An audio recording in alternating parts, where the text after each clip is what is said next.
created Vedas, they would have authored those books rather than believing that God, they are divine and they are revealed by the Almighty. Before that, another question which comes in the mind is it might would have been possible that the people or the group of intellectuals they would have gained wisdom along with the time evaluated and they would have become scholar, they would have become learned and they would might have authored the books Vedas. This could be another possibility. But both the possibilities are denied on a very logical basis because if we believe that people they have written those books, but the reason here is that nobody can become learned or scholar without a teacher or an instructor. Even if we see today, if there are no schools, no education, no teachers, no parents, no neighbors, if there is nobody around us who teaches us or by observing them from whom we learn, if there is no one around us, we can never become learned, we can never become enlightened, we can never become knowledgeable. The same is true with the knowledge of Vedas as well, that for each, this is the inherent attribute of us humans that we need a teacher. Our basic knowledge is very limited. We need an instructor to impart us the knowledge. So Vedas, similarly in the beginning of the creation, Almighty gave that knowledge to 4 sages, each way to each rishi. So and then they carried forward that knowledge, they passed on that knowledge to the posterity, generation after generation. Many a times it is also heard that Brahma has created Vedas. Where that Brahma has come into the picture? Because Rigved, Yajurved, Samved and Atharvaved, they have been revealed in the minds of Agni, Vayu, Aditya and Angira. But each Ved has the knowledge of one subject matter. Rigved is mainly contains the knowledge of each and every entity, each and every object, each and everything which we see in this creation. The knowledge of each aspect is given in the Rig Ved, and Yajurved is the Ved of karma, action. Samved is the Ved of upasana, worship, and Atharvaved it is the Ved of Vijnan. Vijnan means Vishesh Jnan, special knowledge, science, or the practical aspects of all the entities, of all the objects, of all the conduct of our day-to-day life. But we cannot live well, we cannot conduct well only on the basis of knowledge or on the basis of actions or upasana or vijnan.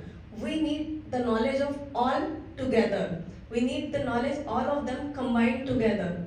So that knowledge has been passed on to the Brahma Rishi by those 4 rishis. He combined them well and then he further passed it, making it as useful for us, practical for us. For example, if we have to build a house, if cement, the iron rods, the stones, wood, they are all scattered, they all are scattered until and unless someone builds them together, brings them together, build them together, only then that house becomes we are able to make use of that house. So is true with that knowledge, that we can only live well if we have the knowledge, if we have action, if we have worship, if we know how to worship, and the practical aspects of all the knowledge as well. And then from that Brahma, that knowledge is passed down to the descendants. Now another question which is raised is that how could God reveal that knowledge to the rishis when they do not know about the Vedic Sanskrit language in the beginning? So it is replied that knowledge, God made them understand the meaning of those Vedas. Even in today's time, when we see that saints, clairvoyants, yogis, sages, seers, when they meditate upon the glory of God with the view of knowing the meaning of a mantra, when they also meditate, they get into that state of samadhi, in the deep state of super consciousness, those meanings are revealed to them. So is true with any practitioner, any sadhak, or any spiritual aspirant. Similarly, at that time, those meanings were also made understood by the Almighty to those four rishis. And based upon that, and when they passed on that knowledge to other people, to their disciples, to other learned people, when they gained that knowledge, they wrote the books of Brahman Granth. In that books, they use a simple text of the Vedas and then they further elaborated on the meaning of that. So they were like the commentaries of Vedas, they were like the exposition of Vedas. They themselves were not, because in that there is also the life history of those sages, the lives of those sages. So they are not considered as Vedas. In any book which is considered as Ved, in the beginning and end, there would be written Ved. In any other scripture, in any other, which are called the branches, because the root of the plant of the root of the tree of knowledge is planted by the God, and then it is further reared and it is further grown by the sages, by the scholars, by the learned people. When they did the compositions on them, and they all are called branches.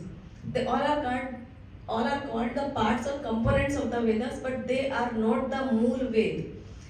And in the Mool Ved, that is called Sangita, because in that, whatever is written, all the mantras that are written, they are written in the joint form. That is called coalescence. All the सभी शब्द उसमें संधि के साथ लिखे गए हैं. They have not been written breaking down those words. Whereas in other scriptures, while explaining the meanings of those mantras, they have been further broken down. Now the question arises, why not we consider those sages as the author of the Vedas? So why is there the name of that sage? So the name of sage is there, the sage who was first revealed the meaning of that particular mantra. For example, sage is also called seer, S-E-E-R. I really like this word because dekhna, and then the one who sees we call in Hindi or Sanskrit as drashta. Similarly in English, when we see, so the action verb is see. But the one who is seeing, he is called the seer. But who is actually a seer? Who has the supernatural insight, who has gained that wisdom, who is able to see the real nature of the thing, who is able to see beyond what is available in the physical form. For example, an Ayurvedacharya who has the knowledge of Ayurveda, how he sees a plant. The way we look simply as the leaves, as roots and all that stuff. But the vision of an Ayurvedacharya is he is able to see beyond that, what are the properties of that plant, what is the usage of that plant, how can it be turned into a medicinal plant, what proportion we can use that, what are its special qualities. Based on that, his vision is different from us. Similarly, a seer or sage is one who is able to understand the deep meaning of those mantras. When they meditate, when they apply that knowledge in their life, when they turned into the state of samadhi, only then they are able to realize the meaning of that mantra. And before that, it was not done by anybody else. So in order to pay homage, in order to show our gratitude towards those seers who have first revealed and then they further spread that knowledge to us, that knowledge is continuously passed down to us. So in order to pay gratitude to them, that name of the seer is given along with that mantra. So they are not the authors of that mantra. They have simply realized the meaning of those mantras, and with the view of generosity and to make it benevolent, with the view of benevolence, they have spread that knowledge further for us. That's why that name is given. And along with that, many a times the name of the sage which is given along with the mantra, it also exhibits, it may not be the real name of that sage, of that seer. The name generally exhibits those qualities which a person should have to realize the meaning of that mantra. That name exhibits those attributes. If we also imbibe those attributes in our life, we can also realize, we can also experience the meaning of that mantra. And the question which was along with it, which was raised, that might be people over that time they would have become knowledgeable, or many intellectuals together they would have been able to author the Ved. So as I said, nobody becomes learned without a teacher. So example for this is, as we all have heard about the story of Mowgli, that is also inspired by a real story of a feral child who was raised by wolves in the jungles of India. That is in the year of around 1865. So even so, the message here is, even if a child be brought up in the company, if he would be put in a completely solitary place, or if he would be brought up in the company of ignorant people or in the company of savages, or you can take the example of Bhil Jati, the tribal, they never became knowledgeable, they never became educated because there was no educator around them. Similarly, the story of Mowgli gave the message that he did not learn how to speak, how to eat with the utensils, how to walk straight. So this knowledge also we gain only when there is some teacher, when there is some instructor around us. So without that, nobody can become learned. And the last question which is also raised is, how was God able to reveal that knowledge in the hearts of those rishis and those sages when God does not has a body? He doesn't has a mouth, he does not have vocal organs, tongue, palate and all that. So how was he able to give that knowledge? So the answer to this question is that when do you need a mouth? When do you need vocal organs?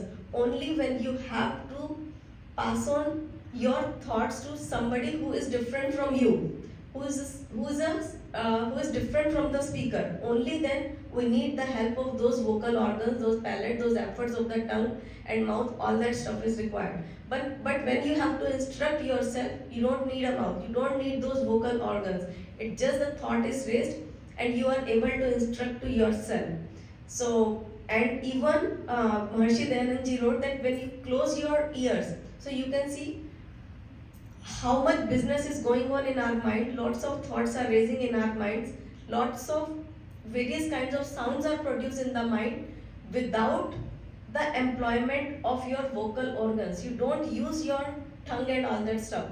Similarly, God being all pervading, He being the all powerful, He is omniscient and He is omnipresent. He is the subtlest of all, He is even subtler than us souls. So He exists in the interior of our souls as well. That's why He is called the ruling soul, the controlling soul, because He rules and controls us from inside. So even that's the way we get His inspirations, when we worship to Him, when we pray to Him. So similarly, in the beginning as well, He being the interiormost soul of all, He is able to reveal that knowledge to those rishis without the need of a body or without the need of a mouth and the vocal organs. Thank you. Can I ask a question? If it is revealed by the God, why only to these four rishis? Why is, like a lot of people still goes into meditation? Why it's not revealed to the new people who do the meditation? Second thing is the mechanism you told, like when goes into meditation, it automatically comes into that. They might do some swadhyay or some kind of hard work, and they will be partner for it. Then it will be get revealed. Yeah. It's maybe in the same form. Now the days AI people are doing the research. That's we call the rishis, right? So we people are doing some rishis. The cause is good, but we need to do some work, and then knowledge is get revealed. Is that the way? Yes, very good question. And your first question, why only those four rishis, that I have already answered in 2-3 sessions before, because they were the purest of all. And only when, as you said, that when we also meditate upon that Almighty, we also, with the view of knowing the meaning of that mantra, it is only revealed if we have a pure heart and if we have worked upon that. Because in the beginning of the creation, only those souls our birth is based on our previous actions. Similarly, in the beginning of the creation, some people get the birth of a sage, some people get a normal birth based upon their previous actions. Since they were the purest of all souls, they were the holiest of all, that's why it was revealed only to them, because only they have the capability. Like a wise parent, he would only give his knowledge to that child who is able to grasp that knowledge, who is able to learn that knowledge, but not to a child who does not has that capacity. Similarly, this purity, in the last session I also spoke, as you said, that there should be some swadhyay, there should be some basic study, only then they are able to understand. But along with that, so they might have sanskars of that, but along with that, the people who have a pure heart, who have Shuddha Antakaran, who have control over their senses, who are righteous, who are benevolent, only those people are able to understand the deep meanings of the Vedic mantras. It is not just about reading the Sanskrit, Ashtadhyayi, grammatical rules, and doing a lot of study. Along with that, it is also about evolving ourselves. Since those souls were already evolved to that level, they were pure, they have reached to that purity, their antakaran was pure, they were able to understand those meanings. And similarly, it's not just about in the beginning of the creation. As I said, along with that, many rishis' name are attached with those mantras because they have also reached to that level of evolution, intellectual evolution, and that purity. Those meanings were revealed to them as well. And same with Maharshi Dayanand, who was born just 2 centuries ago. Why was it revealed only to, why was it revealed to him? Because he also reached at that level of purity, and his efforts and his control over himself, all that combined together, he was able to understand the meanings of that mantras when he get into that state of samadhi. Any other question?